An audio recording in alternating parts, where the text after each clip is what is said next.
দেখা যাক চায়না মেয়েদের শক্তি পরীক্ষা করা হইতেছে, দেখি কিরকম করতে পারে। ওরে তোল দেখি, তোল তোল তোল তোল দেখি, হ্যাঁ দেখি। ওরে বাবা রে বাবা, ওরে হবে না, ভালো করে তোল তোল। এই তো দেখি মানে তুলতে পারলো না, দেখি পরজনে কিভাবে তোলে। দেখি তোল তোল, পারবে বোধহয়, বেশি সময় নয় পারবে।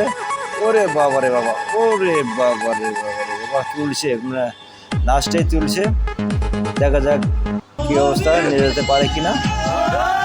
তবে চায়নার মেয়েদের খুব শক্তি, এটা বাংলাদেশ নয় রে, এটা চায়না। চায়নাদের মেয়েদের খুব শক্তি পাওয়ার, দেখেন কতগুলো নিয়ে হাঁটতেছে এবং ভার নিচে ফালাবে নাকি, দেখি তো না, নিচে হবে না। যাক, অনেক সুন্দর সুন্দর শক্তি আছে, চায়নাদের মেয়ে শক্তি আছে। এমনি চায়না উন্নত না, এটা বাংলাদেশ নয়, খালি খাবে আর ঘুমাবে আর মানে হাঁসের মতো ডিম পারবে। এটা চায়নার মেয়েরা, এরা যেমনি কর্মঠে তেমনি কাজ করা এদের অভ্যাস, এবং তাদের গায়ে শক্তিও আছে প্রচুর পরিমাণ, এবং দেশেও উন্নত। এটাই